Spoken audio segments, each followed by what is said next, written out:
Tacitus, from the Annals. This is, well, I'll just put in the description. Um, 15 starting at 44 and going on. But the important part is Annals 15, 44, and 45. Such such indeed were the precautions of human wisdom. The next thing was to seek the means of uh, propitiating the gods, and recourse was had to the Sibylline books. The Sibylline were, well, you know, the female prophet of Apollo. Um, by direction which prayers offered to Vulcanus, Ceres, that's Demeter, and Proserpina, Juno, too, or also, was entreated by the matrons, the Sibylline, first in the capital, then the nearest part of the coast, whence the water was procured to sprinkle in fane the image of the goddess, and were sacred banquets, nightly vigils celebrated by married women, but all human efforts, all lavish gifts of the emperor, and the propitiations of the gods did not banish the sinister belief that the conflagration was a result of the order. Consequently, to get rid of their report, Nero fastened the guilt and inflicted the most exquisite tortures on the class hated for their abominations, called Christians, by the populace. Christus, the Latin term for Christ, um, from whom the name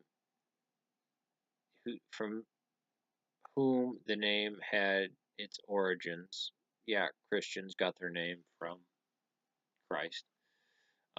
Suffered an extreme penalty during the reign of Tiberius at the hands of one of our procurators, Pontius Pilate. Um, and the most mischievous superstition, thus checked for the moment, again broke out, not only in Judea, the first source of the evil, but even in Rome, where all things hideous and shameful from every part of the world find their center and become popular. According, an arrest was made first of all who pleaded guilty.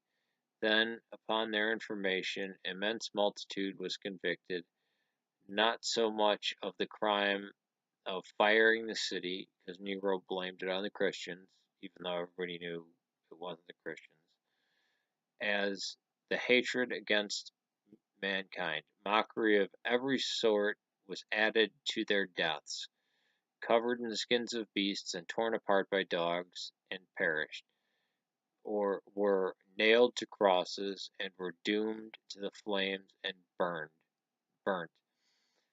uh, to serve nightly illumination. And in daylight had expired, Nero offered his gardens for spectacle, and by exhibiting a show in this circus, he mingled with the people in dress and charioteer, and stood aloft on a car.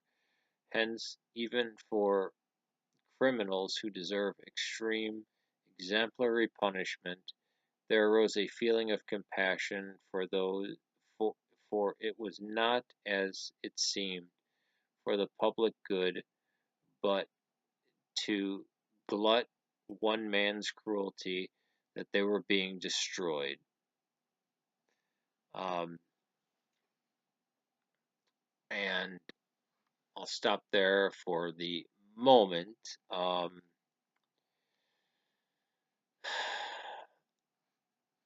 actually,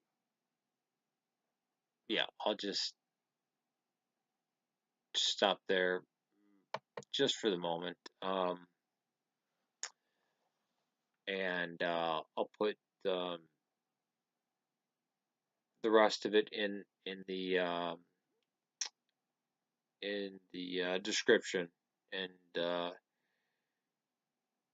people can try to come up and contend and say, "Oh, Eusebius added this," even though no, he didn't.